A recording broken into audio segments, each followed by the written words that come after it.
Good morning. Is it afternoon already?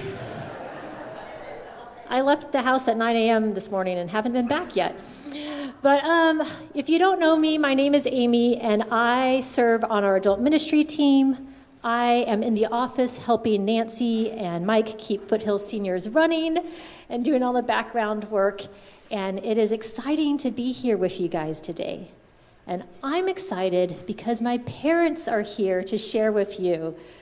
Their names are Steve and Anne Stinnette, and they have been missionaries for 46 years, 42 of those spent in the Western Pacific area of Micronesia, that most of you probably don't even know exist. So they are here to share with you today.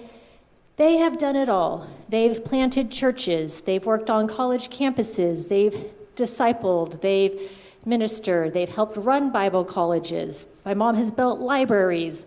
They've sat in huts sharing the gospel one-on-one. If you want to hear stories of people who have served God no matter the call, no matter the sacrifice, I'm excited you are here today. So, my mom and dad, Steve and Anne Stinnette.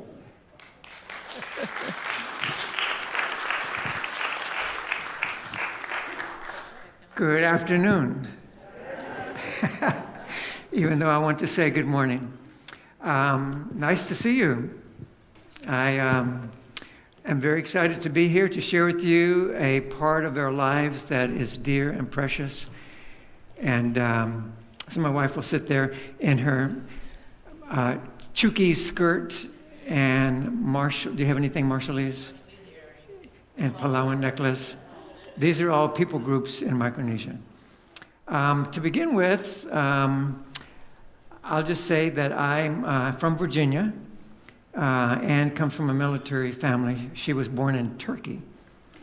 And when our son was 4 years old, he's a few years older than Amy, when he discovered his mom was born in the name of a country that sounded like a bird, he couldn't wait to tell somebody. So he waited until we were being picked up by a friend of ours who was driving us to a beach or someplace, and his name was Don. He said, Don, guess where my mom was born? I don't know, Jason, where was she born? She was born, and he forgot the name of the country. But he knew it was the name of a bird. So he said, she was born in chicken. And then he almost ran off the road because he had never heard of chicken before. But anyway, so we have lots of stories. When Amy was born, our son Jason, 4 years old, I don't think he was as prepared for her arrival as we were. And so, he was the only child up to this point, and I would take him around in my pickup truck on the island of Guam, up and down the road, visiting people and doing errands and stuff. And then one particular day, maybe 2 or 3 weeks after Amy had been born, he was just very despondent, very sad and depressed, sitting in the front seat of the truck. And I said, Jason, what's wrong? And he's just, it's my baby sister. I go, what about her?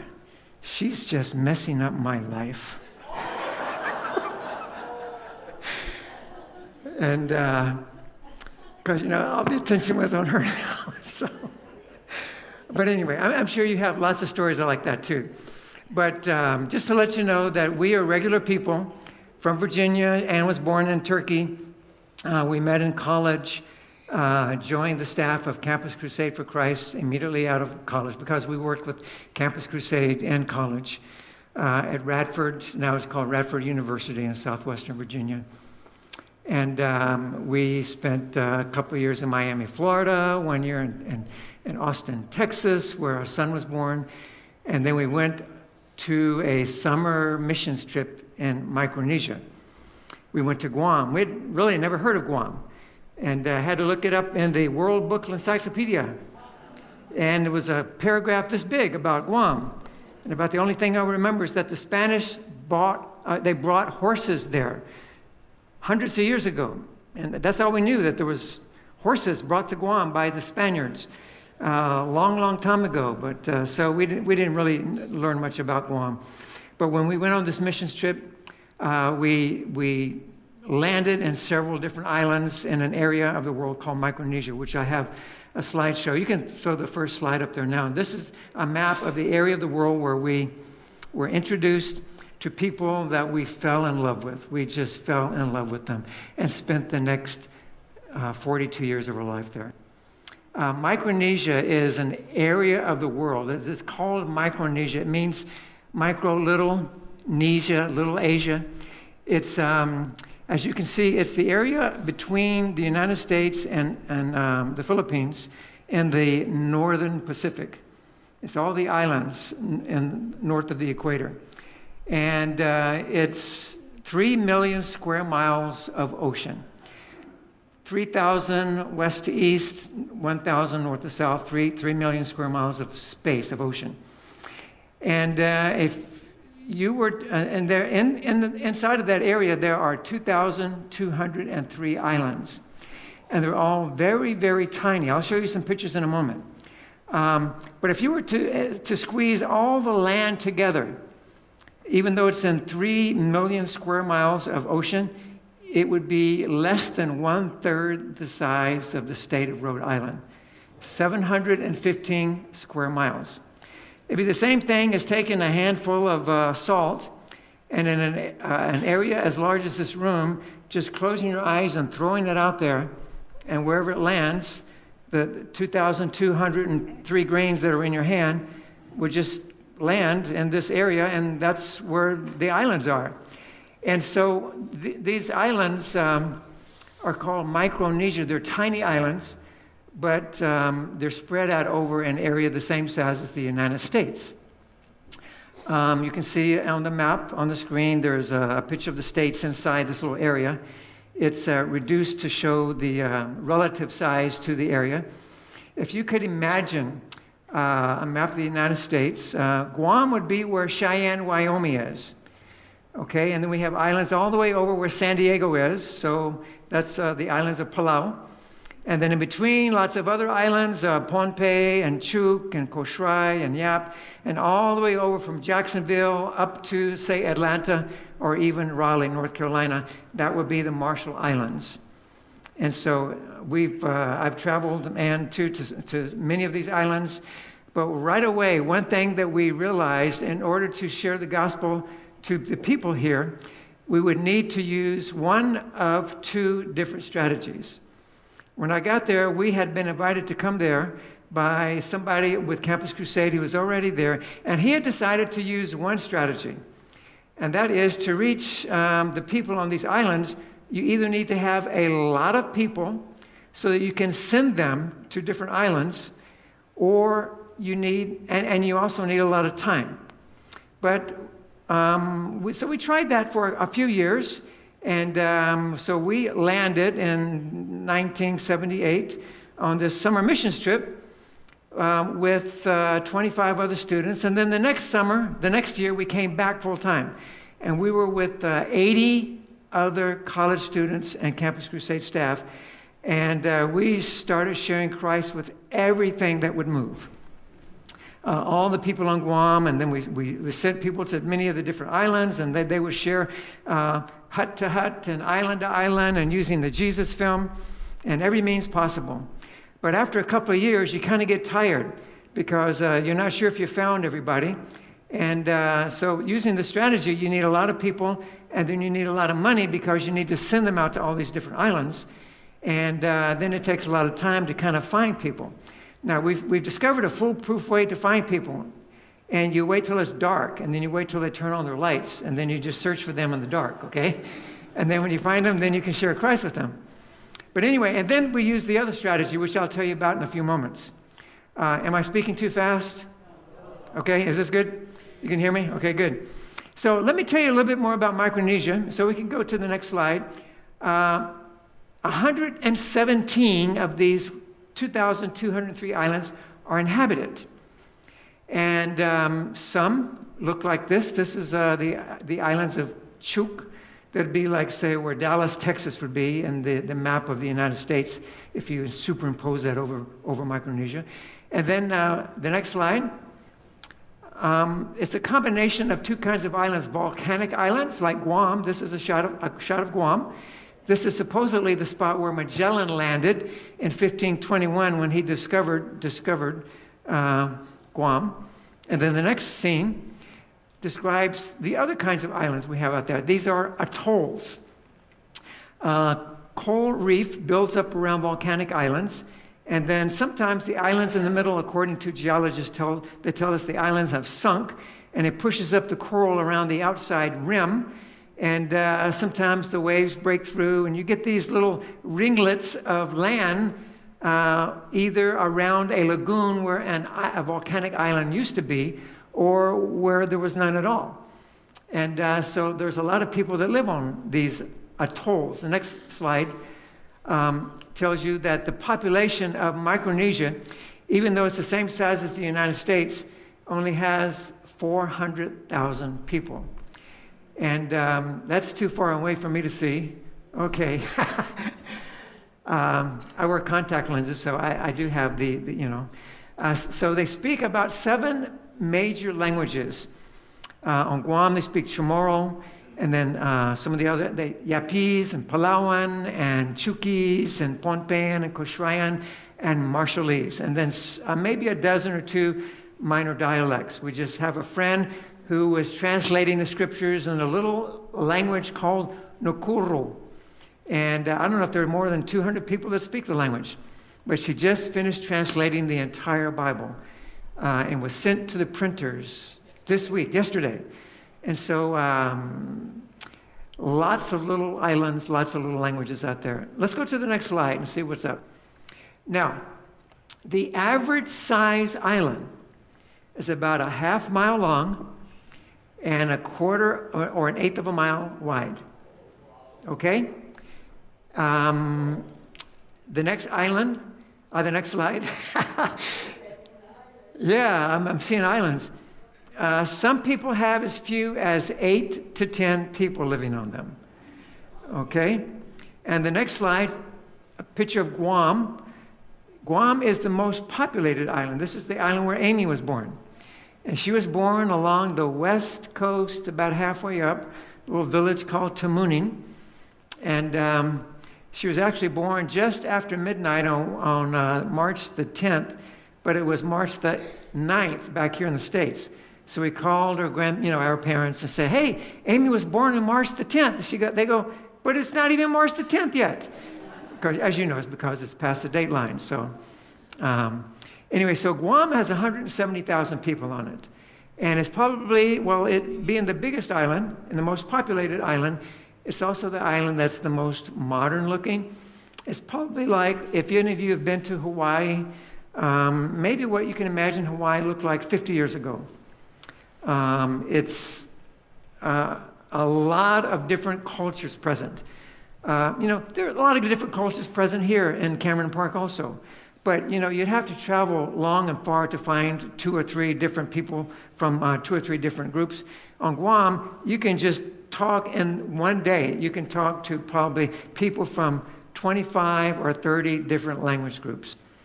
And so you have to know how to switch from this culture to this culture to this culture to that culture instantaneously. Because when you go to a grocery store, you're talking to Koreans and Filipinos and Chamorros and then Micronesians from the islands I just mentioned to you, as well as Asians. And so you just have to know. And each of their cultures are slightly different.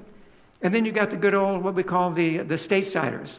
Okay, I don't say Americans because everyone born on Guam since World War II has been given, actually from 1950, is an American citizen. So if you ever visit Guam, don't make the mistake of going there and saying, "Hey, where do I find an American?" You're talking to one. Everybody born on Guam is an American because it's a U.S. territory. Okay, it still is a U.S. territory. Let's see what else we got coming up. Okay. Very culturally diverse place in Micronesia. Now, Micronesia is the name of the whole area. This is a shot of Yap, some stick dancers in Yap. They still dress like this. They dress this colorfully when they do traditional dances like they're doing now. But when Anne and I first arrived 40 whatever years ago, 78, all the women, most of the women, the majority of the women were wearing grass skirts and no tops. Okay, they did have a black shoestring around their neck. Without the black shoestring, they would be considered naked. Okay, but with the black shoestring, I mean, it looked like a black shoestring. I don't know if it was a shoestring, but they were considered dressed decently. And the men had on the loincloths, the kind that we normally associate with Tarzan, you know, on the old TV show. And they're called Thu, T-H-U. And those were the attire when Anne and I showed up. We went there, as we said, on a summer missions trip in 1978. We arrived for 1 month with 2 other college students there on the island of Yap. And the very next day after we arrived, one of the pastors of one of the people groups in Yap, his name was Ted Sabang, or Ted Sabang, I think was his. He has 2 last names. Niwakla is his last name now. He came to the door of our little house where we were staying and speaking very softly and not using very aggressive English. Or he asked me to go with him. And he told me the story of someone who had been stabbed because someone was drunk and stabbed him. And I thought we're on our way to the hospital to see the one who got stabbed. But no, we ended up at the Yapese bamboo jail, which had no doors, no windows. It was just a bamboo structure, kind of poles and little slats, and prisoners could go and come as they wanted. But they don't need to go anywhere. There's nowhere to go. So when you're in jail, you just stay there. And so we ended up talking to Kolwal, the guy who did the stabbing, because the guy who did the stabbing was of the same ethnic group as Pastor Ted. He was Palawan, a Palawan living on Yap. So Pastor Ted said something to him for about 2 or 3 minutes. And then he turned to me and said, "Steve, would you like to say something?" In his language, he shared something. And I said, "Sure." So I just shared the gospel as contained through a witnessing tool that we used at the time called the 4 Spiritual Laws. Maybe some of you have heard it or even used it yourself. And so I shared it from memory, and I just went phrase by phrase as Pastor Ted translated. And then after about a half an hour, Colwall with tears streaming down his face, repentant, very ashamed and sorry that he had stabbed somebody. He lived, the person lived that he had stabbed. But he prayed to receive Christ. The first person we talked to prayed to receive Christ. The next person prayed to receive Christ. The next person prayed to receive Christ. The next person. Every single person we talked to that summer indicated a decision to trust Christ as their Savior. We had gone on this missions trip asking the Lord, we're willing to go overseas as full-time missionaries, but you've got to let us know if you can use us. And you've got to send us to a place where the need is there. And I think in one afternoon, the Lord has showed us, and it confirmed it throughout the rest of the summer, that he could use us, was going to use us, and that he wanted to use us in Micronesia. And so that was a very significant moment for us. And so the pastor was so excited about that afternoon, and that Colwall had come to know Christ through our presentation of the gospel, that he said, "Do you have a copy of whatever that was that you shared with him?" I said, "Sure." I pulled out one of those little yellow booklets. I handed it to him. I said, "Here you go." The next day, he had translated it into his language. He asked us if we could train every person in his church how to do evangelism. And we did. The other people group on the island, the Yapese, had one of the missionaries there translated in their language and asked, "Could you also teach us how to do evangelism?" And so we began a ministry, or began to realize that the Lord had called us not to do all the evangelism ourselves, but to train the people to do the evangelism themselves. Because that way they are guaranteed to know the culture. We just have to be sure that we are, relating well to the people that we're able to talk to. So that's why we never fully learned any of the languages out there fluently. I do know how to speak Tagalog on baby level. I know how to get along and, that way. But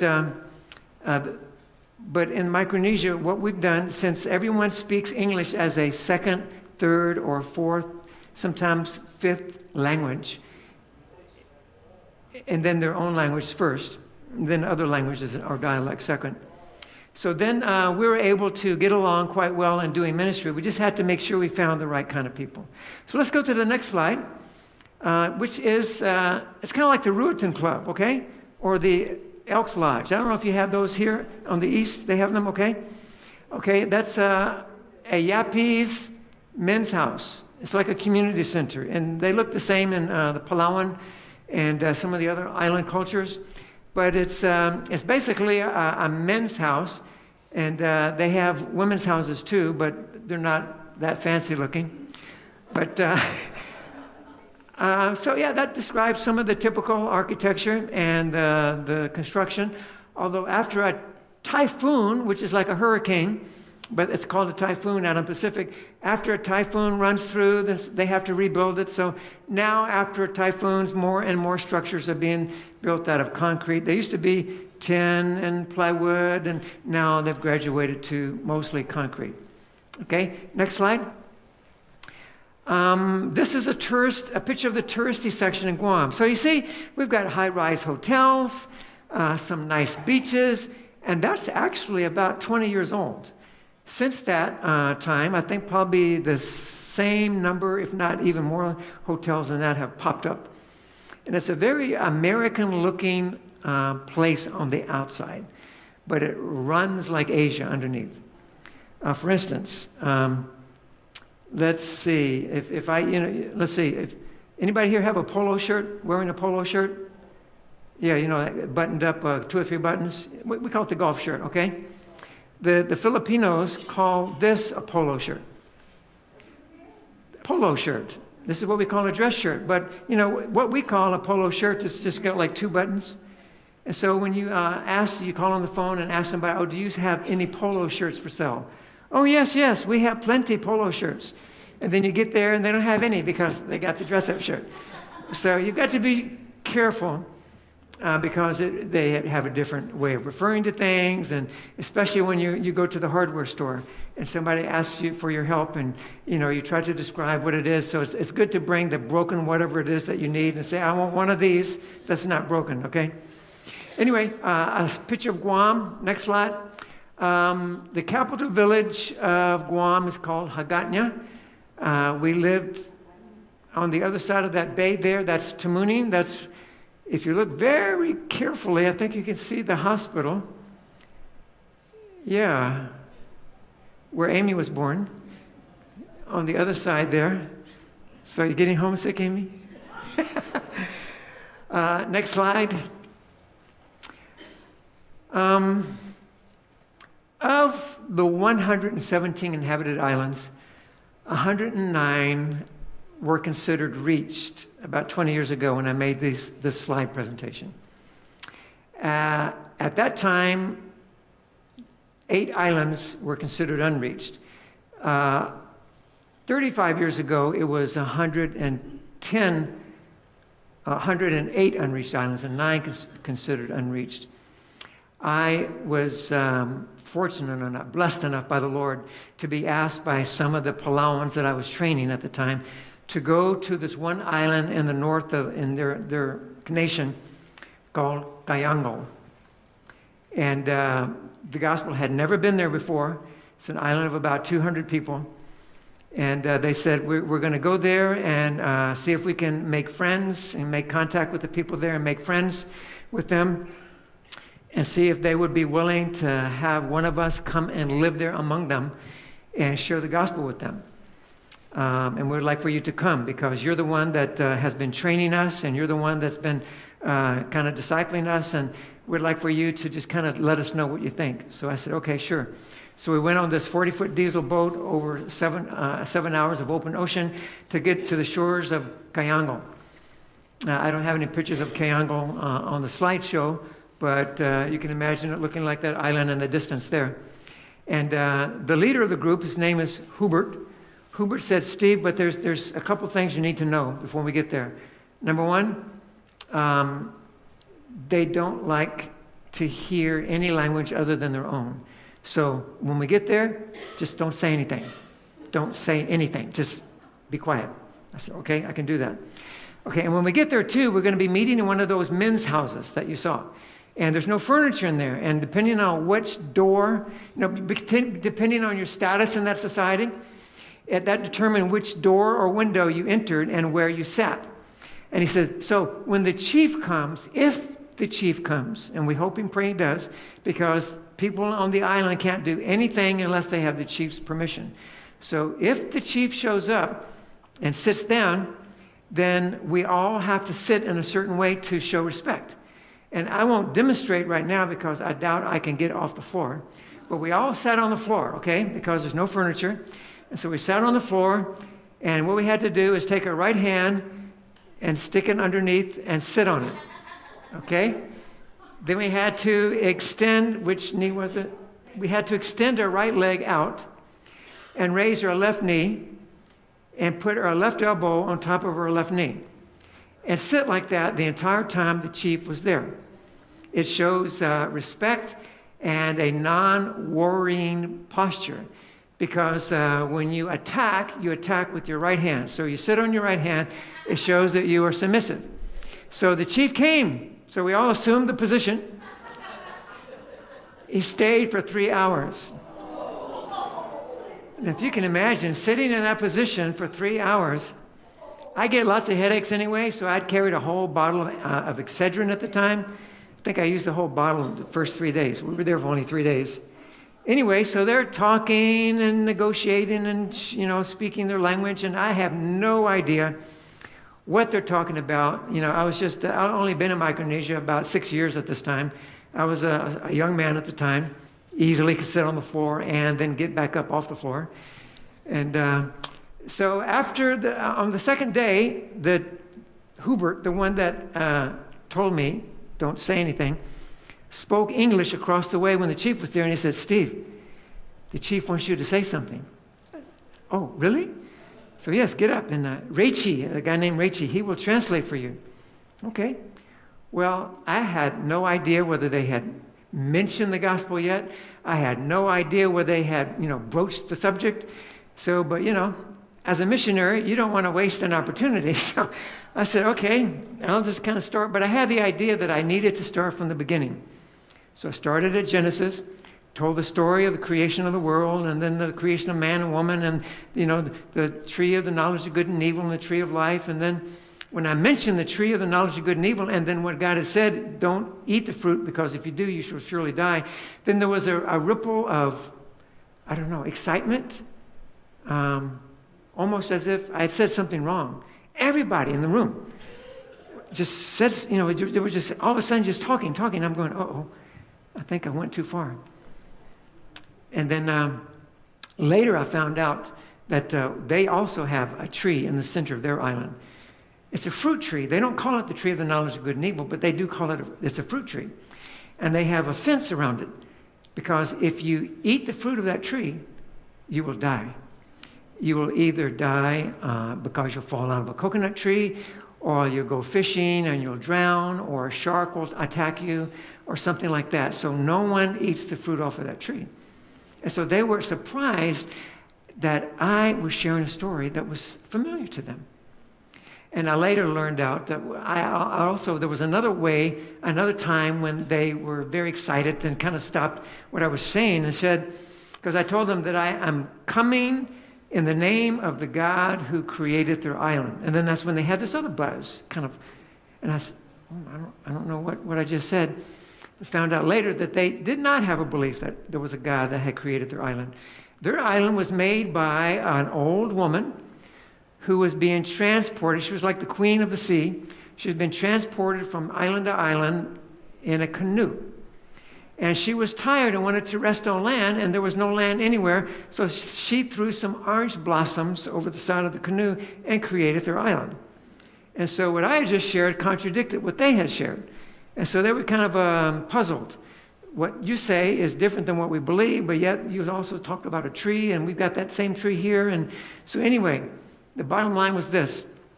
3 days later, when it was time for us to leave, they talked to Hubert. We got on the boat. We went back. Hubert talked to me and said, Steve, good news. They liked what we had to say. What you shared opened the door, and they want somebody from among us to go and live with them and share the gospel with them. They were willing to give land and build him a house so that he can stay there. I said, great, great. And they said, the thing is we don't have anybody to send. Would you train somebody so that we can send them? I said, sure.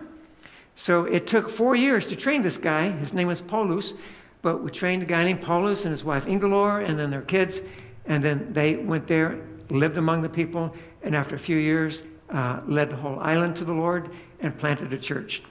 So that's the story of how the 9 unreached islands became 8 unreached islands. And today, the 8 unreached islands, I think they're actually, we know that there are believers who come from these 8 unreached islands, but they're not allowed to go back yet and be very open about their faith.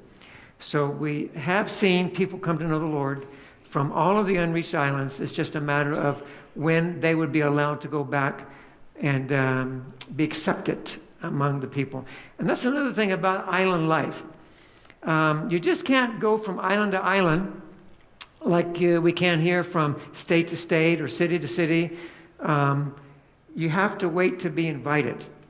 Now, if you can imagine being born, raised, and you die on a little island about half a mile by an eighth of a mile, you just don't allow anybody to come on your island.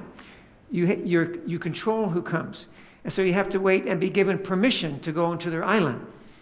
It'd be the same thing as somebody walking through your front door into your living room, uninvited. And you come downstairs and you just, hey, who are you? Why are you here? We'd be shocked and offended that they were in our house, uninvited. Same thing with their islands. You just don't go to their island uninvited. So you have to wait to be invited. And so a lot of our work in Micronesia over these years has been building credibility, building friendships, building relationships so that they begin to trust us and see that we are for them and that we're not trying to pretend that we are bigger than them, no more than them, or trying to tell them the best way to live, but try to live like they do, try to live among them. And when Anne and I travel to these islands, we do live among them. We take the kinds of showers they take with the same water that they bathe in, which is, no flushing toilets and no electricity. And sometimes you bathe in the ocean and eat fish and all kinds of things like that. I will tell you a secret, though. We can only last for about 2 weeks in those primitive conditions. Then we kind of have to, okay, yeah. She's saying that I can only last 2 weeks. She could probably last forever and ever. She's tougher than I am. Let's go to the next slide, see what's there. Okay, so our motto, I kind of almost mentioned it in the beginning, but our motto is this: the gospel to every person behind every bush on every island. Now, I already mentioned one of the strategies is just to send people, as many people as you can, to as many of these islands as you can, to talk to as many people as you can. But we found a better strategy. Let's see if the next slide. We have a Bible college on Guam and theological centers on some of the other islands, Pacific Islands University. Next slide. We've invited groups to come out and help build the campus. This was a group from Winston-Salem, North Carolina that came in the year 2000. They built a basketball court. Next slide. Here it is a dozen or 2 dozen years later. Our students using the basketball court. I built a slideshow to show the people in Winston-Salem the fruit of their labor, okay? Next slide. All right, here's where it's helpful to know what I believe is the best strategy for reaching people that are scattered out over an area the size of the United States. Only 400,000 people. We don't have masses of people. We don't have like the billion of China, 1.4 billion of China, or the nearly 1 billion or 1.1 billion of India. The challenges we faced are not the sheer masses of population. The barriers we face are isolation and distance. The way you get to these islands is you fly to Guam, and then a 727 United Airlines flight takes you to 7 other island centers. And then from there, you take a field trip ship to some of these other excluded, way islands. And then from there, you might take a speedboat. And then, believe it or not, you can actually walk from island to island if it's close enough, and if the tide is low, and if there's no sharks around. Now, one time, I was walking from one island to the next, and got to the other island in time to hear behind me a severe thrashing of the water. I looked around and realized I had been stalked by about 25 sharks, and they had followed me all the way to the shore. I called for help to go back. No, I just wanted to see what it was like to walk from one island to the other. Water was only up to my waist or so. But that's how we get to the islands. And sometimes travel from one side of Micronesia to the other can take 10 hours by 727. Field trip ship takes 7 to 10 days. Speedboats, sometimes they take speedboats between islands. That takes sometimes 3 days. And yes, people get lost at sea all the time. And so that's why in the bottom of their little motorboat, they might carry some supplies, some coconuts. And I've had some friends, many friends who have been lost. They've all eventually been found. But I've had friends who've had relatives die. One girl's dad died. And it's just a common occurrence. They go fishing in the Marshalls. They'll hook a fish that's so big it will actually carry them away from land. And then they just lose their way. Sometimes a boat gets lost and then it's discovered 1,000 miles away in the Philippines or something like that. And so it's just common life experience there. Life on the sea, life with the sea, life in the sea.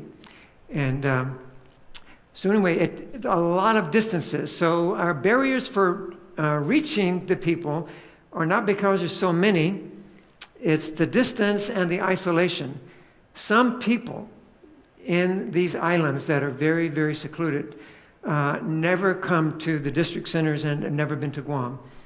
I can remember one girl had come to Guam because she was on her way to college in the States, and Anne took her around and she kept asking Anne, why do you keep stopping? Because she was in the car. Why do you keep stopping in the car? And she didn't realize that there was things called stoplights. And once she pointed out that when the light turns red, you stop. They tried a stoplight on the island of Palau one time, okay? Palau is it's becoming more and more modern, but they tried a stoplight there 20 years ago, but they had to take it down after a few months because they didn't quite understand when to stop. All that they remember is that when you see it turns red, stop. Well, they could be 600 feet behind the stoplight, but it turns red, they see it, and they stop. And when it turned green, everybody goes. So it caused lots of problems. So they decided, take it down. It's not working. And they still don't have one. The other thing that it takes to reach Micronesia is it takes a strategy. The strategy I described to you before is what I call the strategy of addition. And this is where you get a lot of Christians to go and just talk to a lot of people about Christ. And every person they lead to the Lord, you're adding them to the kingdom of God. For instance, if I decided that I wanted to talk to 1,000 people a day about Jesus, then that means I could talk to 7,000 a week, 30,000 a month, 365,000 a year, 36.5 million in 100 years. Well, I'm 68. I'm not probably going to last another 100 years. But even though it's very impressive to talk to thousands and thousands of people a day, you're not really going to make an impact on the entire world population by using that addition strategy, adding people to the kingdom of God one by one or 1,000 by 1,000. But if you use a strategy that's revealed in the scriptures in 2 Timothy chapter 2, verse 2, I call it spiritual multiplication. And this is what Paul says to Timothy in the book of 2 Timothy 2, verse 2. It says, Timothy, and the things that you have heard from me in the presence of many witnesses, these things entrust to faithful men in such a way that they will be able to pass them on to others. And so what it is that if let's say in this Bible verse, Paul was able, I don't know if he led Timothy to Christ, but he trained Timothy to do what he did, to witness and to lead people to Christ and to help disciple them and mature them in their faith. But he did it in such a way so that Timothy was trained to do it to others. And then he trained Timothy to train these others to do it to others. And so I can remember one time when I was speaking, sharing the gospel at the University of Guam to the Filipino club. This one girl came forward and says, I heard what you said, and I'm interested, but I don't quite understand what it means to receive Jesus. So we led her to the Lord. Her name is Nita. The next week when we met with Nita, me and some other of my staff, female staff, we realized that Nita had led her sister, Faye, to the Lord. Faye, in the same week, had led their mother to the Lord. Her name is Phoebe. So when I met with them, a week later, here is Nita, my spiritual daughter, who introduced me to Faye, my spiritual granddaughter, who told me about their mom, who was my spiritual great-granddaughter. The next year, Phoebe said Faye had trained her to share her faith, and she wanted to go to the Philippines and share Christ with all of her relatives. So she came back after she had done that, and I said, how did it go? She said, I ran out of 4 spiritual law booklets. I ran out after, you only gave me 117. I shared Christ with 117 people. Now, one time when I had a military ministry. On Guam, 1/3 of the land is military. We have Navy, Air Force, Marines, and Army. And so I had a military ministry one year, and several years. But just to give you an example of what I mean, the difference between a spiritual addition and spiritual multiplication. I found out that if I did nothing but witness to people, I could effectively talk to about 25 people a week about Christ. But of those 25 I would talk to about Christ every week, I was looking for people to begin discipling. And so I kept track of my statistics one year. I talked to 210 people one year about Christ. Of these 210 people, I found 90 who were interested to begin meeting with me to learn more about growing in Christ. Out of those 90, I found 32 who were willing to meet with me in small groups for a more intense discipleship. Out of those 32, I discovered 8 who were willing to be trained to do what I did. And so those 8 were the 8 that I was looking for when I was witnessing to these 210 people. So these 8 men, I was able to share with them how to witness. I was able to share with them how to lead, disciple the people that they had led to Christ, and to train the people they had led to Christ to lead other people to Christ. And so the first week, those 8 and myself went witnessing at Anderson Air Force Base on Guam. We were able to share in one day, in one afternoon, 142 people. So it took 1 year to get there.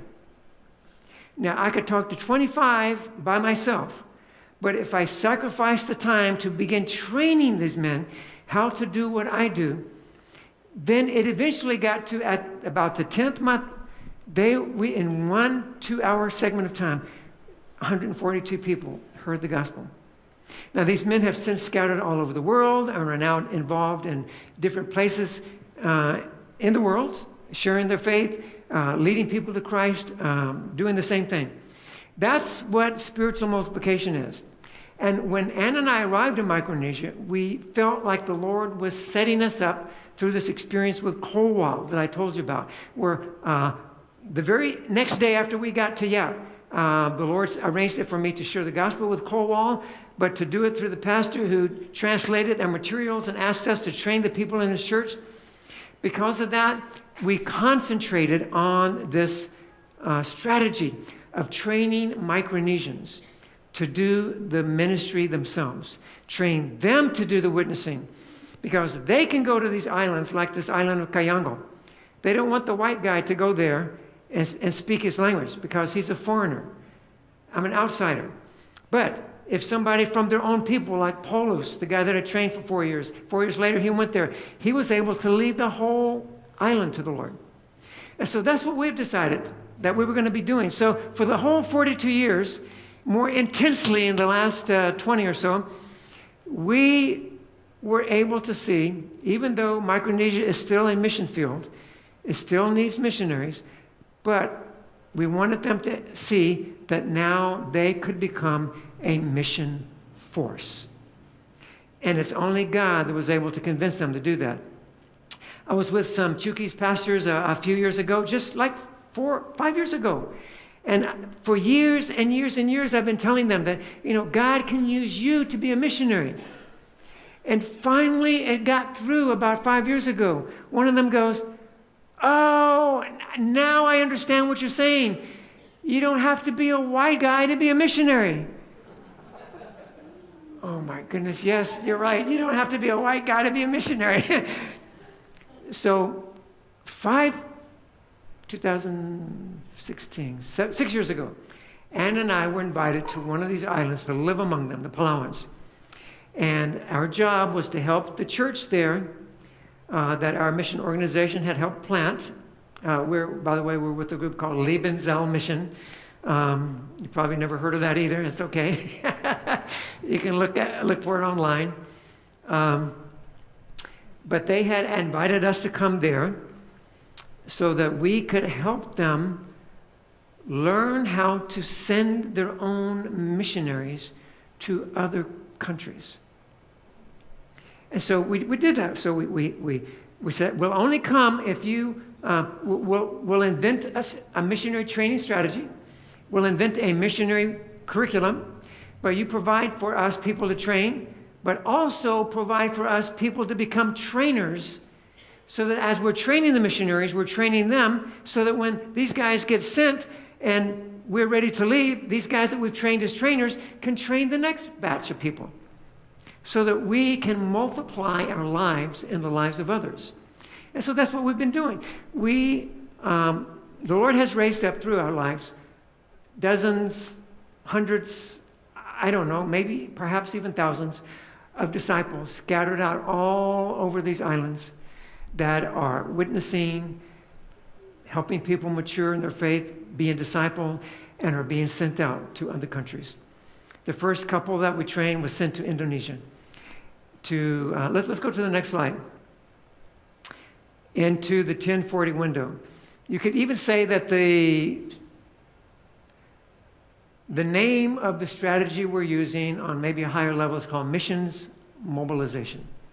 We're trying to mobilize the existing church to own the task of world evangelization. And we're doing everything that we can, not only to motivate them, inspire them, teach them, but train them so that they can do it themselves. Empower them. So I don't know if you've heard of the 1040 window. That's that imaginary window inside the red block. You look on a map and it's not really there, but it's just imaginary. It's the area of the world between 10 degrees north latitude and 40 degrees north latitude, between Eastern Asia and Western Europe. That's called the 1040 window. 5 out of every 6 people who do not yet know Jesus Christ lives there. Those are the people where the majority of the people who do not know Christ, have not even heard his name, live. And so that's why our goal is to train people to go to these countries. To fulfill the Great Commission, what we tell people is that, when Jesus said to the disciples on that mountain in Matthew 28, 19-20, go and make disciples of all the nations. Those men understood that they would have to leave their people group, leave their families, and go to these other people groups in these other countries and live among them and find out what it's like to communicate successfully the gospel in their culture, using their language. And as we read the book of Acts, we see that that's what the apostles did. It seems that it took them a little while to get rolling, but they finally did. And it seems like it takes missionaries are all over the world a little time to get rolling, but that's what they do. And so that's what we've been trying to do, is mobilize Micronesians to be sent into the 1040 window. Okay? Now, let's see what the next slide. Okay, one of the ways we did this was through the Bible College that was on Guam. These are some of the Micronesians that were sent to Yap and Palau one particular year. The next slide. We would send them to the easy spots first within their own island groups, within Micronesia, where the cultures were similar, where they had friends, maybe relatives. And the next slide. And then we would send some to other countries as an experiment. We sent these two to Mexico City. And then the next slide, we sent this group to Thailand for 3 summers. And then the next group, the next slide, in 2010, I decided I've always wanted to go to Indonesia, so I went, made some contacts, came back, and decided I'm going to send some Palauan pastors there so that they can catch a vision for sending their own missionaries. And that was kind of the start of this vision that the Palauans had of inviting us to come, because they went, they saw, next slide. This is a group of students from the university, Pacific Islands University, that we began training in our living room on Guam. And the next slide, they actually ended up in Indonesia for about 2 months. Next slide. They got to celebrate with this people group called the Yali. These were people that heard the gospel for the first time in the 1960s by a missionary named Stanley Dale. These people were cannibals. Stanley Dale got killed. He got speared and shot 200 times with arrows. And they cut his body up and distributed it to all the people in their tribe in order to eat him. But then they decided, wait a minute, it took 200 arrows to kill him. We kind of feel like maybe the power of the gods was in him. So they decided not to eat him. But because of that, these people turned to know the Lord. And now there are thousands of Yali that have come to know the Lord. So our students from Micronesia went and celebrated the 50th year of the arrival of the gospel to the Yali. The next group, next slide. This was a custom that they had. They were following our students in the pickup truck. And I said, what's going on here? And they said, oh, this is their way to greet us. I go, wow, okay. I don't know if I would think I'm being greeted or not. But there are still 200 unreached tribes in the mountains where our students were sent. And so the work is still not done yet. Next slide. Also, 2 to 5 million Muslims are being forced to migrate from the other parts of Indonesia into the hillside, into the hill country. And so that's why they invited our students from Micronesia to help them reach what they call the cousins. Okay, next slide. And there they are, the first of what we hope to be dozens and dozens, if not a couple of hundred Micronesian missionaries to be sent into countries that in the 1040 window. That might be the last slide. Yes, it is. Okay. So what are we doing now? We are here in the States, not, if I could be honest, not because we want to be. Because we felt the Lord telling us to be committed enough to die there. Because once you're there, one of the first questions the islanders ask any newcomer is, when are you leaving? And it doesn't mean that they're anxious for you to leave. It just means that they want to know how long you're staying. Are you really committed to us? Because then they want to know how much of their life to open up to you. And so once they heard that we're there for life, that's when our ministry really started taking off. And so we expected to actually die there. And Amy can bear testimony to that. But COVID struck with her on this side of the world and me on that side of the world, and not knowing when it would end. And Guam is one of the most locked down places on the planet. And then she can't wear a mask without getting sick. And so I thought, my goodness, it took about a year to realize I don't think she can come.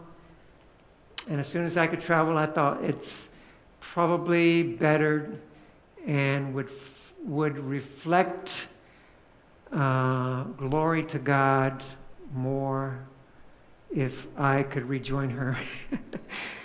Since marriage is a picture of Christ's love for the church, and I didn't want it to be separated from her and her from me, and people be thinking, are you really together? So left our ministry in the hands of our disciples, came back here. And so we're here, we've been here. I've been here for about a year and a half. She first came to take care of her dying mother, who's still alive. You know, all of our lives are in the Lord's hands. And since then, my mother's passed on. And so we're here and realize that we can never go back because of many reasons. But we believe that we're to continue training Micronesians to be sent into the 1040 window. And so we asked, Lord, would you show us which groups, because we learned that there are just as many Micronesians in the States as there are in Micronesia. So about a year ago, I got a phone call from Palauan that I had met once in Palau, but now he was in the States, and he says, would you be willing to train some of us Palauans? I've got Bible study groups that are meeting in 7 different cities and 5 different states, and we've kind of been dinking around and not really going anywhere for years and years and years, and can you kind of help get us going? Train us. So for the last year, Anne and I have been through Zoom training 20 islanders from the island of Palau who live up and down, mostly the west coast here, Sacramento, San Diego, Marino, Salem, Portland, Anchorage, and Houston. And so we've been doing that, training them how to do what we do, to share Christ, to disciple people, plant churches. And so the church in Palau heard about it and decided that they wanted to commission these 20.